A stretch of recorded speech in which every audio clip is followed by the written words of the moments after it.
It's Laura Eubanks of Design for Serenity with the grand reveal in Leucadia.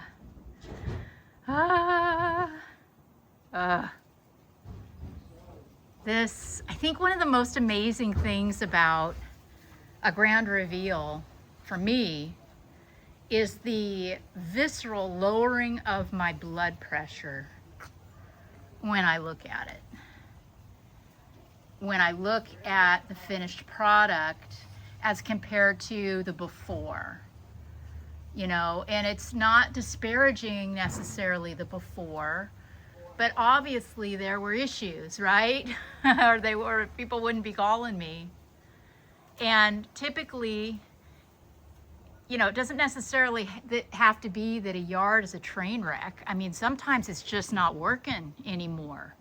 And gardens, for me, all art, it's about how the space makes you feel at the end of the day, more than anything else.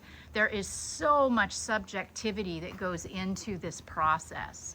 And I have to marry my own sensibilities with those of my clients to create something that I'm proud of and can stand behind, and that also just rocks the client's world. So here we are.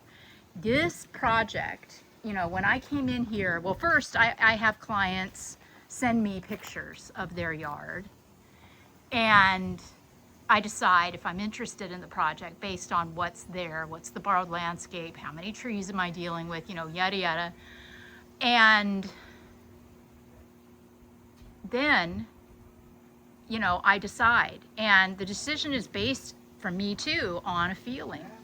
So when John sent me the pictures of his backyard, and I saw all of the magnificent structures that he had installed in back here over the years, and I learned that he was an artist, I was very interested. And when I got here in person, I was not disappointed. This is so exquisite what he's done. And now the plants just showcase his work. I mean, from these caps, these ceramic caps all over the pony walls, you know, to the different textures and types of hardscape materials that he used to create this yard. I mean, there are a lot of levels. And originally this was just a messy upslope. And now, you know, it's terraced, right? So he's created so much space, so much usable, workable space in this yard. And, you know, in California in particular, we are under the gun with fires and drought, and going this way with these drought tolerant, low maintenance plants is the way. And here we have this beautiful garden that even provides him with food for practically no water at all. You know, like these cacti, this whole bed in here, no irrigation. We've got a little bit running through the Dazzlerian longissimum, but that's mainly just to get over here to the Montrose. So we bypassed this bed altogether. Over here, in this beautiful bed, we've micro irrigated the little tapestry and the millii and the little pin cushion, but obviously the cactus are on their own. This beautiful Plicatillus predates me. Look at this, how it grows over the edge of the pot. Isn't that the coolest thing? So I just added a little top dressing in here. I brought a monkey tail to put in this hanging basket. If you're looking for hanging basket succulents, I can't recommend the monkey tail and the rat tail more highly as spillers, because not only are they really cute, but they get gorgeous flowers on them too. We even updated the pots. Now you have to understand, originally John had pots, dozens and dozens and dozens of pots in this yard. Some had stuff in them, some didn't. Some had stuff in them that was really tragic. Okay, most of them were kind of tragic, but we fixed that. And we updated This little collection of pots. Some of these plants are original. Most are original. We just tidied, reset, top dressed, cleaned, watered. And now this looks really, really cute. His beautiful staghorn is stunning right here. And of course the cage that he built the scaffolding by hand and created and welded this cage for his Aluaudia procera. It is absolutely magnificent. This is another creation of John. This orange container. Isn't that fantastic right here at the corner? And the color is everything. And we added the multi-headed rostrata, and I also threw down top dressing and rubble to kind of finish that off. And what you don't see in this installation is my third element, kind of my signature black or burgundy ribbon. But with all that's going on in here, and it's all good, but all the texture, all the colors, all the borrowed landscape, all the levels, layers, you know, elements, it just felt like a lot. Dry stack. So I did a little bit of ribboning with some rubble. This is Baja Cresta rubble.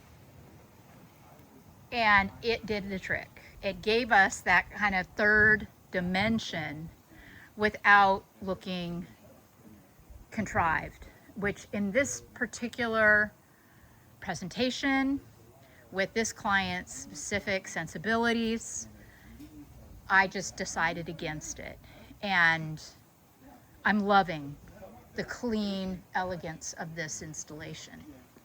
So over here, you know, we had a challenge. We had this big long fence line, and this fence is really cool, but it's also really, really old and a little dilapidated. It's got a natural gas line that runs across the top of it to heat the neighbor's pool that's been there for decades. And, you know, we were just concerned about softening up this fence line without covering it, without putting any pressure on it. So what I opted for was 3 stands of Petalanthus bracteatus, or bracteus, tomato. You can see that I underplanted with some cotyledon passions heart, some little crassulas, and some aeonium sunburst, just to, you know, again, soften her all up, because I'm thinking about 6 months from now, a year from now, 2 years, 3 years. Then as we work our way over to the cactus garden, we added a little tapestry, which kind of gives a oasis vibe, because we have this hilarious Picarnia.